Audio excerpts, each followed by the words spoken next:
Yes guys, welcome back to the George Benson football channel with me, your host Jan. It's incredible scenes for Chelsea Football Club at present as we dismantle the champions of the Premier League, Manchester City. Frank Lampard's boys are winning the league next season, and me and your boy G are here to talk about that today. Yes, guys, we are. That was like I forgot that was even my intro then, so I was like, yes, guys, how does this one work? We're here. Welcome back. It is the collab of destiny. You guys have loved the two that we have done. The first one here on my channel, the second one on Jan's channel. It's gone down like a nice little cookie in a glass of milk, which was my pre-video consumption, you could say, for today at least. But anyway, welcome back to another video. Today, of course, we're going to be discussing the obvious, the 2-1 win against Manchester City, Liverpool winning the Premier League title, and as Jan said, I think today we're going to discuss some of the key reasons why next season Merseyside may not be the home of the Premier League title, and I believe the dark blue ribbons will be in fact back on the Premier League trophy. But without any further ado, little bit of administration before we get into things. Jan's channel links are in the description. Go and give the man a subscribe. He's a sexy mother, you know what. I'm not going to swear for the first time on the channel just for Jan's sake. That would be too much to give him. All of his links are down below. Subscribe to me as well while you're at it. Yanislav, give me an overview as to your emotions that you were feeling during that game yesterday. It was a weird one because no one wants to see Liverpool win the league. But I didn't want to feel any of that because it was all about Chelsea last night. And the commentary, what was that? You know what, man? Like, I know where you're coming from. I know why you're asking these questions. And it was a Liverpool, fest by all accounts. But to be honest, dude, I was so, wrapped up in Chelsea on that game that I was super amped. I was loving it. I went straight to film my review, and I seemed to just sort of skim over Liverpool winning the title. So for me, I had a lovely time, I had some drinks, I was just really enjoying myself. So fortunately I kind of missed that, but to be honest, man, like many of us, I think I just had it in my head it was done a long time ago. I think some bookmakers were paying out for Liverpool to win the league in November because they wanted to spend their money again. Do you know what I mean though? So it's not like it's not like going down to the wire like last season when we were like, mate, Tottenham cannot win the league. Do you know what I mean? I didn't get any of that, so I was whatever. I get it. It's a PR thing. Everyone wants Liverpool to win the league for the first time. Well, apparently football fans don't, but the media do. I'm not saying it's a conspiracy or nothing. I just say I get why it's a story, but to be honest, man, I was just having a lovely time. It's good, isn't it? I don't know what it is. I think it's because the novelty of not having football for so long, at least for me, it made me realise how big of a chunk football has in my day-to-day life in terms of my headspace, mentally, how I actually invest my flipping time. It's like, yeah, okay, we both make these videos every day on YouTube, but when it wasn't there, it was tough. And it's never been that way since we've been alive. So I'm the same as you in the sense that now that Chelsea is back, I don't care about anything else. All I care about is the story of the narrative of how Chelsea play in each game. And I think yesterday was yet again, if ever there was a doubt in anyone's mind about Frank Lampard's managerial prowess and potential, we saw again a performance and a tactical masterclass from Frank. I looked at the lineup and I thought, is this really a good idea? We're kind of trying to go man for man against Manchester City, and they're bigger than us, they're stronger than we are. But what do you think was the key thing yesterday in terms of Chelsea actually getting a foothold in the game? Because it looked to me as though the water break is the best thing that's ever been introduced to football. Chelsea after the water break, it's like a roast dinner before. We're a roast dinner with no gravy, and then you add the gravy on and it becomes a new dish. One for the English people out there from George. So I mean, there'll be some people hating the water break, mate. Certain teams that have that will have their flow interrupted. But yeah, you know what, man? I agree. It was an incredible performance from Frank Lampard, right?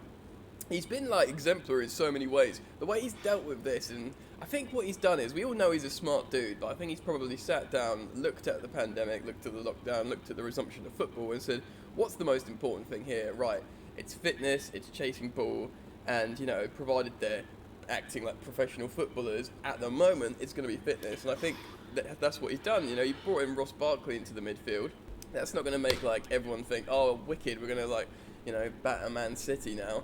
To be honest, a lot of us understood why Mason Mount and Kante were in the midfield, but the thing is, Barkley's big, strong, and he's fast. He can run, man. We all saw what he was doing in lockdown. He was like running 5Ks in like record time. Frank Lampard's obviously looked at that and thought, you know what, mate, we're going to concede most of possession, even though we're going to play really well and not be passive, which we weren't, by the way, just because we let them have some ball. We were like on it the whole game. And he's like, so I'm going to need someone to run for the majority of the game who's going to concentrate, and Ross is my boy for that. And, you know, later on I could bring on Kovacic to carry the ball up, hopefully when we're 1-1 or, God forbid, winning. Do you know what I mean? And all that, everything, you know, I was really, really impressed. I like the way, on a little tangent, I like the way he and Pep Guardiola talks about each other, this like new bromance, which is, you know, it speaks volumes for how highly Frank Lampard is rated by some of the best. But dude, it was a killer performance, George. And just while I'm on my ramble, mate, I was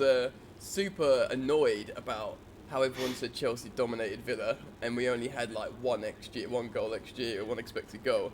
But against City, we had like 4.3 or something, and you could believe it.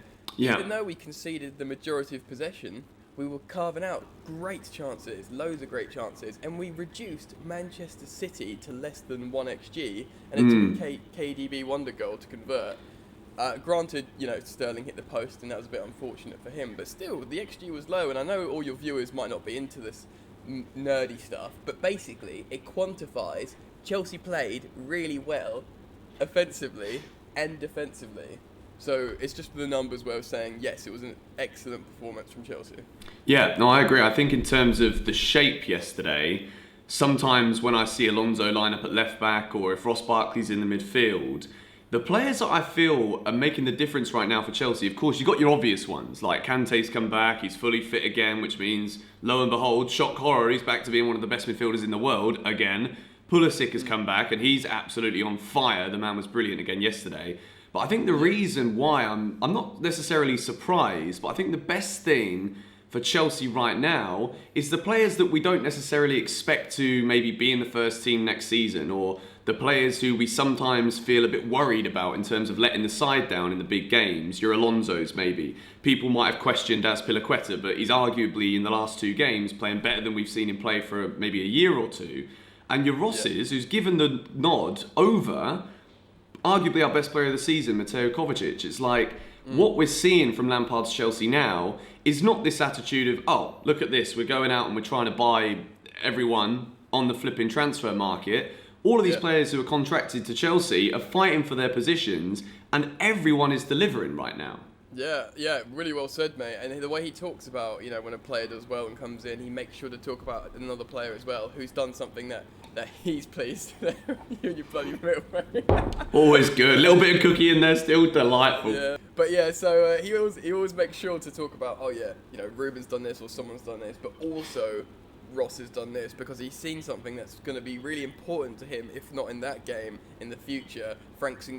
Like I've said before, man, I'm going to reiterate, he's an incredibly smart dude, man. He's got like great emotional and social intelligence as well, keeping the players on side, making them feel like they're part of this project. It doesn't matter if, you know, that one of the best strikers in the world, Timo Werner's coming in. You're going to feel like you're valued, and you're going to be part of a performance, a great win against the champions. You're going to feel integrated. Do you know what I mean? It does, and I think one of the players who obviously we both spoke about beforehand, who I really want to focus on today, because for some reason I still get in the comments like, oh, if Pulisic was English, then you'd be talking about him in every video. Oh, unfortunately, mate, on the YouTube search algorithm, if we talk about Kai Havertz at the moment, it gets more views. So I'm afraid that is the one I'm going to drop in there, just to tell you the honest truth. But Pulisic, jokes aside, all right, how good has this man looked? You look at what he did against Villa. I know we spoke about the Villa game over on your channel in our other collab, which you guys should go and check out. It's still relevant. Pulisic came on, and within 10 minutes of his introduction, Chelsea had gone from being behind to winning the game. What we saw yesterday, like, you remember another man who we used to have who played in like a similar position, who would run from his own half and take on the whole team and score a goal. It wasn't quite taking on the whole team, but what we're seeing from Pulisic is something that this Chelsea team severely lacked when Eden Hazard left the club. It's that guy who is not afraid to be direct. All he's thinking about is going towards the goal, whether it's to just run straight or cut inside. How good was Christian Pulisic yesterday? Beautiful finish, by the way.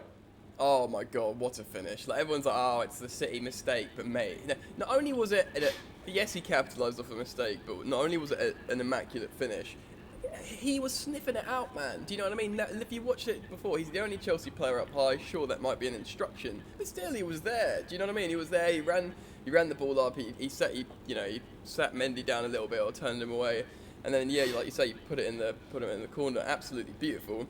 Yeah, I do understand the Hazard comparisons, actually, and I do think it's a big reason of why they got him. Someone who can carry the ball at his feet and just gun for goal and be quick and play on the shoulder. I actually think, oddly, he's more direct than Hazard. Nowhere near as good. Like, I think we're both massive Hazard fanboys. In fact, again. Yes. Hello, guys. Although I am playing for Real Madrid, I will always be a Chelsea man. Yeah. Oh. Anyway, Hazard was more of like a majestic playmaker. Pulisic's more like, point and squirt. Do you know what I mean? But not only that, right? What I love about what's happening with Pulisic and what Frank Lampard, this is definitely like Lampard's design. He's kind of turning him into a little bit of Lampard, but as a forward version, like gunning it in at the far post. Like arriving in the box. Like, we've seen a lot of Pulisic's goals like that. Pulisic arrived at Chelsea this pre-season. He scored those 2 goals against RB Salzburg or something that were great. They were on the shoulder. They were running in behind, like Jamie Vardy on the flank almost. But these goals when he's in the box, this is like Frank Lampard, like, massaging and moulding this player. Like, yes, you're a winger. Yes, you're a dribbler, but do these goals that I used to do. Like, kind of what I think he wanted to do to Mason Mount. But although he still wants that from Mason Mount, he sees how important Mount is as a system player, as someone who presses, as someone who's in the middle of the engine room. And he's like, you know what? You're a really important cog in my team. Pulisic, you start doing these, runs to the far post and scrap them in off your knee. And they might not be pretty, but oh my God, do I love these goals. Do you know what I mean? So yeah. I think he's kind of developing something special there. I like that. And I think the Lampard comparison is something I actually thought about before. And I also think in terms of Lampard now trying to utilise what we have for the rest of this season, obviously, like, we can't focus too much on next season, but that Frank is already thinking about how we can develop next season. And in terms of the shape, Jorginho, everyone kind of saw him as like the important cog. We've both mentioned it loads of times this season on how Jorginho is the engine in Chelsea's midfield.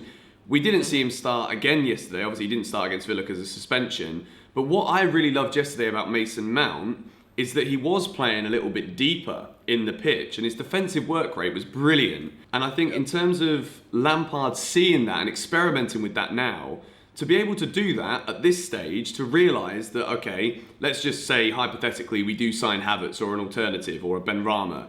Pulisic, Werner, Ziyech, these attacking players means that Mason Mount, if we still want to have him in the team, which I think he is key to what we're doing, to have him performing so well further back in the pitch, it kind of gives us that knowledge that Jorginho isn't necessarily the be-all and end-all for this Chelsea midfield. Yes, he's a leader. No. Yes, he is the assist before the assist. Chelsea building this ridiculous young team.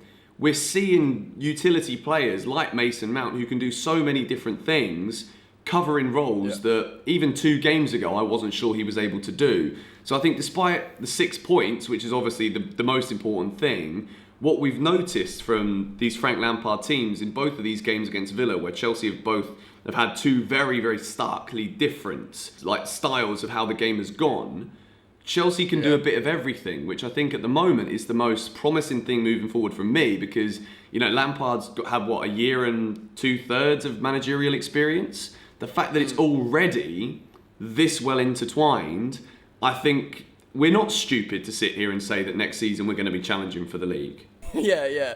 The thing is, what I like with Lampard is he's obviously, we know he's not like a dogmatic coach, and he's, like you say, 2 very different approaches these last 2 games. But don't you feel like, although because we're Chelsea fans, we're inherently worried all the time because it's just such a dramatic club, you never know what you're gonna get. But at least with Lampard, he can do these different performances. Do you know what I mean? You know that we can play with the ball. Granted, that's oddly, although he wants to do that and be direct, oddly that's our biggest weakness, trying to impose ourselves on defensive blocks. But we can be defensive, and we can be not negative defensive. We can be a weird paradox of offensive defensive. Do you know what I mean? Like yesterday, like it wasn't even like purely counter attack. It was you can have most of the ball, but when we get the ball, we're not just going to break down the end and always play on the shoulder. We're going to do some beautiful combinations. You know, we're going to rely a lot on Mason Mount. And you know, Mount probably should have had a goal in my opinion, but in the first half, he was carving out all the good gear, mate. If you ask me, and like you say, he did sort of occupying that central left centre mid role, but because he's so versatile. He can tuck out. He can tuck in and out with Pulisic, who can probably come inside quite comfortably as well, and they can start messing with the opposition. Do you know what I mean? It's not. Yeah. It's no longer picking up opposition midfielders. It's move around. You know, Lampard wants Werner, who can play down the centre, down the left channel, in and out. He wants Ziyech, who can cut inside, who can play in the 10. He wants these people to go right. Next season, when we play this team, when they do this, you two swap, and then you go back, and they're gonna have no idea what's him. Do you know what I mean? And when you look at like what we had last season with Maurizio Sarri, you know, I've never had a problem with Sarri, but he is of course a dogmatic, philosophical coach. He would never do any of that stuff, man. So it's exciting. It's exciting, and I think there's a lot of strings to Chelsea's bow. It's just the beginning, and I think Frank Lampard is already getting a lot of highly respected coaches' eyes and ears. They're looking at him and going, "Ooh," do you know what I mean? So it's very exciting. Yeah, it is. I like the whole strings and the bow there. That was nice because we're firing on all cylinders right now. Like, be it with flipping Chelsea YouTube, everyone's getting excited. I like how you kind of deferred away from my comments about next season we're going to challenge for the title. Do you not want to say anything that could come back and bite yourself in the backside? Let's do it. All right, here it comes. I'll wind this up, right? The way you said it, because I was waiting for at least a little bit of tongue-in-cheek from you, and I never got it. So I was like, right, let's talk about Mason Mount. All right, so let's talk about it, okay? Liverpool, right? They're good, but they're aging, right? They're not. It doesn't look like they're going to buy anyone big. If they do get an injury, if they do have AFCON for their front three, they've got issues. Manchester City can be beaten. We know that. We've just done that literally just now. They've also got some long-term peculiar, legal battle with UEFA stuff that might, prevent them from being the Champions League, prevent good players from staying, prevent new players from staying. I don't think Leicester are going to maintain.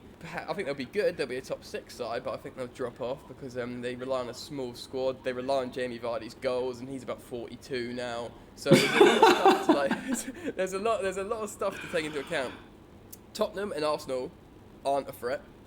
United do look very good, and they deserve kudos. And if Paul Pogba stays in the midfield with Bruno Fernandes, if Martial does know to score goals, and if they do sign Jadon Sancho, which they might because Chelsea are looking absolutely stacked, then they need to be taken seriously, but maybe not as a title contender. But if you look at Chelsea, where they are now, we could finish 3rd. We could be settled. We could be settled under this new coach who knows more and more what he's doing. And we're straight up looking like we want to break football in the market because we're trying to be opportunists. Yes. So, certainly 3rd favourites, outsiders, and that's exactly how I like it. Yes, he said it. Yes, finally. I'm like, it's got to a point now with like YouTube, football, Twitter. I don't care if I make outlandish statements. I really don't care because it's so much more fun. Honestly, I mean this. This is a direct message to anybody at the moment who thinks I'm an absolute fool for constantly saying Chelsea are going to do this. This is why Lampard's going to beat Guardiola. It's so much more fun to be a Chelsea fan and think we're going to just do it.